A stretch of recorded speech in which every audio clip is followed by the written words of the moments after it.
안녕하십니까. SPM 리서치의 김영진입니다. 계속 속도 조절이 필요한 그런 움직임이 나타나고 있다, 이렇게 생각이 됩니다. 그리고 또 우리가 한 가지 잊지 말아야 될 건 이 도비시 호크가 된 페드, 그 배경을 잊으면 안 될 것 같아요. 보통 시세가 시세를 만들기 때문에 어느 정도 내려간 금리임에도 불구하고 더 추가적으로 내려갈 수 있다. 그리고 속도도 계속 유지될 수 있다. 이렇게 생각하면 안 되는데 시장이 너무 빨랐기 때문에 속도 조절 조금만 해도 넘어질 수가 있죠. 시장이 그동안에 속도가 너무 빨랐기 때문에 지금 속도 조절하는 것 자체가 부담스러운 거죠. 한마디로 사람도 그렇잖아요. 너무 빨리 달리면 나중에 가서 좀 속도 조절하면 앞으로 고꾸라질 수 있잖아요. 너무 빨리 조절하면은요. 그렇기 때문에 시장이 속도 조절하는 그 모습이 어느 정도로 또 급하게 나타날 수 있는지 이것도 한번 좀 살펴봐야 될 것 같아요. 시장 고꾸라지지 않으려면 어떻게 돼야 되는지. 그래서 일정상으로도 계속 지켜봐야 된다라고 말씀을 드리는 거죠. 최소한 1월달 무거운 국채 입찰 지나는 그런 모습, 그 악재가 반영되는 타이밍을 저는 빠르면 9일, 약간 늦으면 요 10일, 9일하고 10일 사이 이렇게 보고 있고, FOMC 회의 이전에 나타날 수 있는 그런 시장에서 나올 수 있는 얘기들, 그리고 BOJ나 ECB 회의가 먼저 나오기 때문에 그것을 보고서 어느 정도 31일에 나타나는, 이때 나타나는 빅 이벤트를 우리가 좀 가늠하면서 진짜 대응은 페드의 블랙아웃 기간, 이 기간 동안에 우리가 계획을 세우고 대응해야 되는 게 아니냐, 이렇게 생각이 됩니다. 그 이전의 대응은 좀 무리할 필요가 없이 시장을 좀 관찰하는 차원에서 볼 필요가 있겠다. 그리고 어느 정도 리스크 관리를 위한 헤징도 좀 필요한 시점이 아니냐, 이런 생각이 드는 이유는 그러한 배경에 있다, 이렇게 생각이 됩니다. 그래서 최근에 투자자들이 시장을 대하는 모습을 봤을 때 페드가 좀 도비시하게 변했다. 그렇기 때문에 시장이 긍정적이고 추가적인 금리 하락도 나타날 수 있고 뭐 주가도 올라갈 수 있다, 이렇게 생각을 하는 경우가 많은데, 중요한 거는 이 도비시 호크가 유지되려면 한마디로 본질은 변하지 않았다라는 거죠. 호크의 본질은 변하지 않았는데 겉에 씌워져 있는 도비시가 유지되려면 시장의 모습이 지금 같아서는 안 된다라는 생각이 듭니다. 너무 앞서간 모습이 좀 되돌림이 좀 필요한 시점이다. 그렇다면 금리도 어느 정도 올라올 필요가 있고 숨고르기가 필요한 그런 상황이다라는 것이죠. 금리 흐름 한번 살펴보면 이제 10년물 일드가 다시 4%대 진입하고 있는 그런 모습입니다. 경제 지표가 고용 지표부터 나와가지고 또 부담이 되고 있는 그런 모습이고요.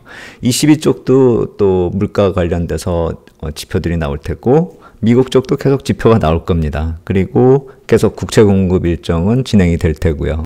그렇다면 지금 금리 쪽으로 좀 긍정적으로 작용될 만한 그런 사안이 별로 없다라는 점, 그 점도 우리가 좀 살펴봐야 될 것 같아요.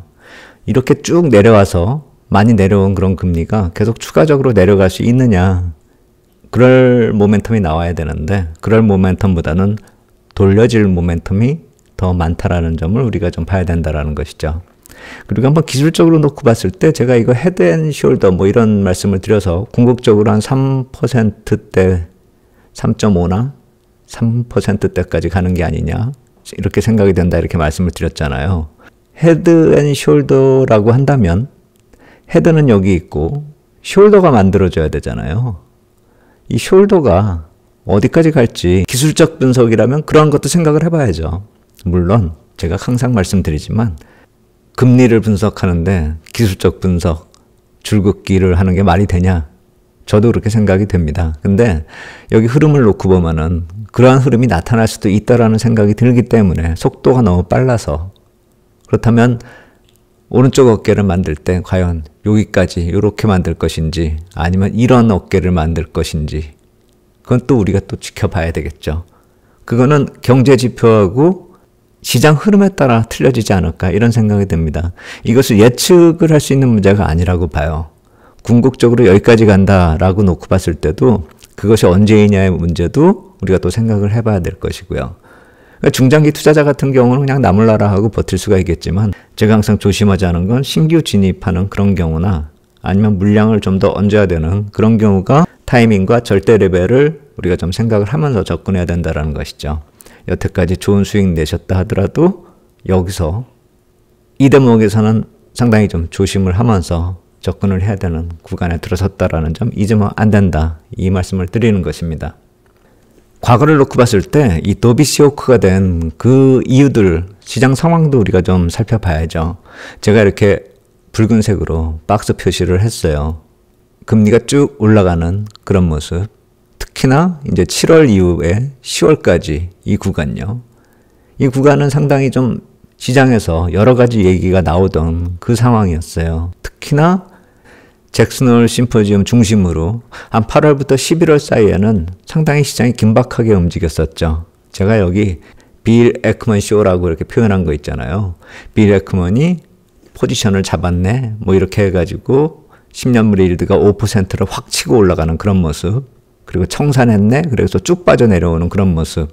그리고 또 내려갈 것 같다. 뭐 이런 코멘트를 하면서 시장 금리가 하락하는 그런 요인이 됐었던, 한마디로 이분이 말 한마디씩 하면서 시장을 흔들어 놨던 그 모습들, 그것이 여기 나타났었던 그 모습이죠. 꼭지점 부근에서 나타났었던 그 모습입니다.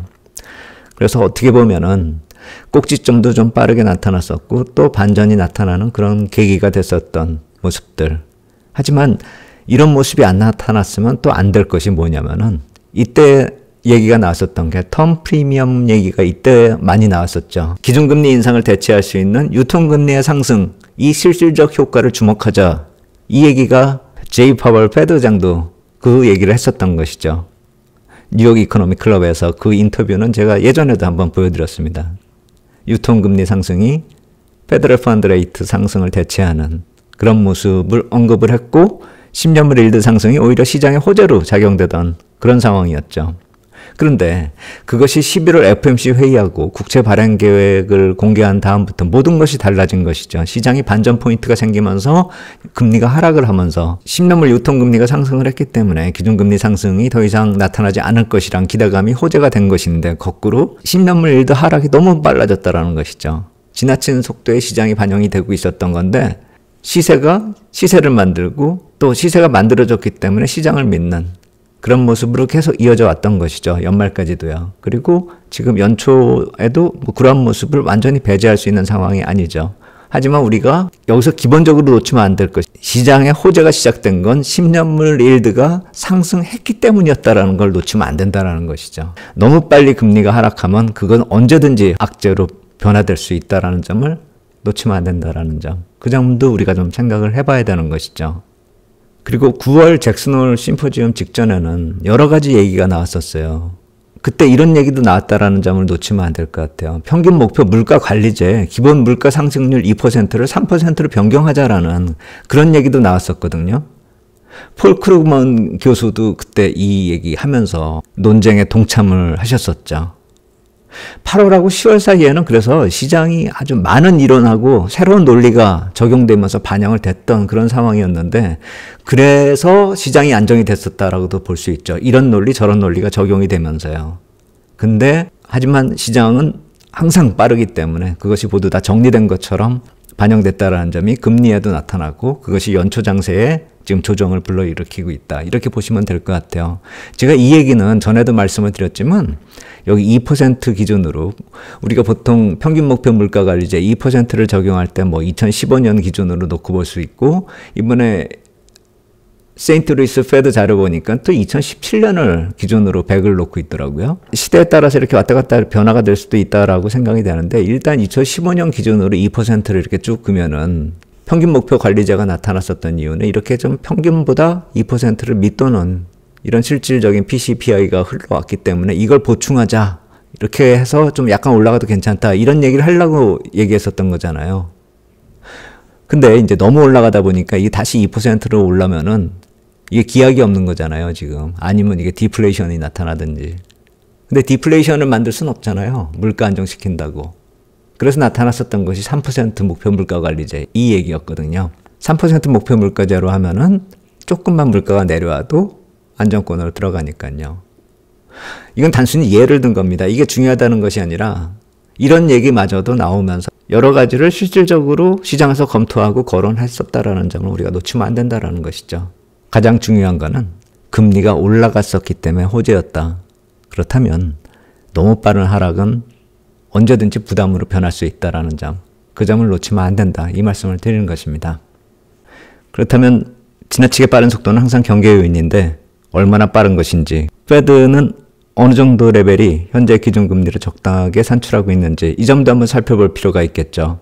지난 2019년 이 금리 인하 때하고 지금의 흐름을 한번 비교해 보시면은 푸른색 선이 기준금리고 붉은색 선이 10년물 금리입니다. 2019년 같은 경우는 기준금리 이 푸른색 선보다 이 위에서부터 떨어져 내려오기 시작했었고 선행해서 아래로 내려온 다음에 벌어지는 갭도 이렇게 크지가 않았어요. 근데 지금은 이 위로, 기준금리 위로 올라간 적도 없고 그리고 갭이 항상 크죠. 2022년 7월 이후부터 기준금리 인하를 계속 생각하면서 올라가질 않고 있었던 것이 나중에 한꺼번에 반영이 된 거죠. 아까 말씀드린 여러 가지 이유로요. 그러면서 이제 기준금리를 더 이상 안 올려도 된다 이렇게 결론이 났었던 거죠.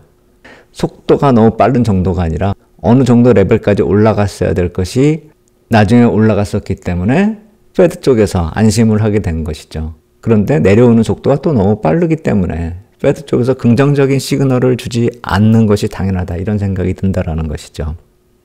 10개월 전부터 이 금리 인하 10개월 전부터 반영이 됐었고 지난 2019년을 보면요. 좀 빨리 내려오더라도 기준금리 대비 한 80bp 정도.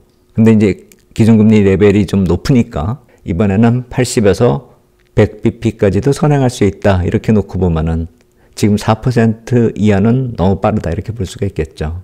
그리고 바닥에서 턴하는 것도 선반영되고 있다는 점을 놓치면 안 됩니다. 만약에 3%가 바닥이라고 한다면 실제로 중립금리를 논할 때 2.5에서 3% 정도를 지금 논하고 있잖아요. 그렇다면은 만약에 3%를 저점으로 놓고 보면은 지금 4%를 깨고 내려가서 3.8% 이하로까지 내려간 모습이라고 한다면 빠른 정도도 빠르지만 목표 수익률을 놓고 봤을 때도 얼마 남지 않았다라는 점을 우리가 놓치면 안 된다라는 것이죠.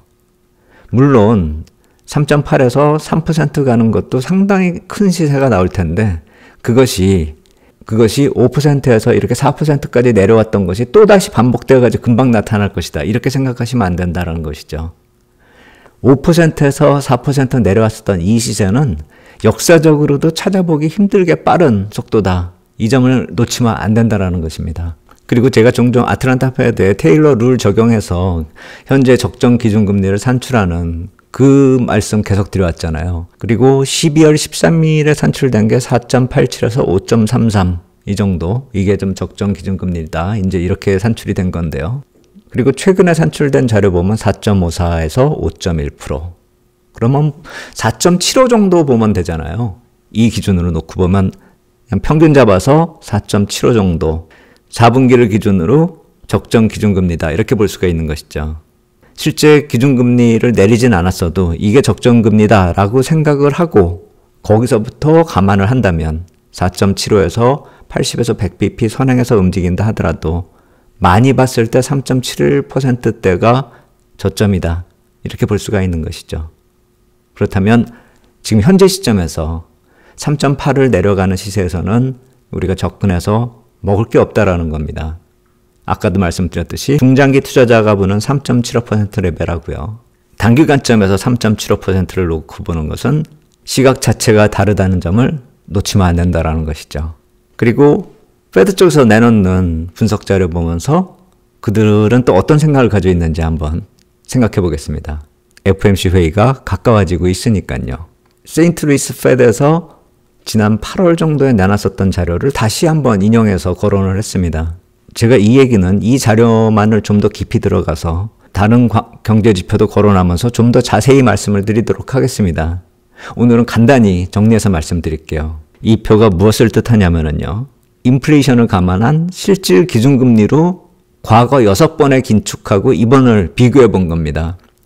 과거에 6번의 긴축 이렇게 있었다라고 합니다. 83년, 84년, 94, 95, 88, 89, 그리고 2000년 전후에서 이번까지 합해가지고 모두 다 7번 정도의 긴축 시나리오가 있었다.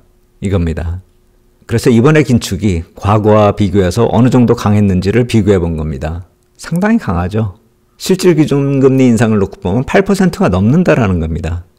이게 인플레이션이 너무나 초반에 강했기 때문에 그래서 이렇게 높게 나온다라는 것입니다. 이러한 고강도 긴축이었기 때문에 이번에 침체가 나타날 수밖에 없는 게 아니냐 이렇게 생각을 할 수도 있죠.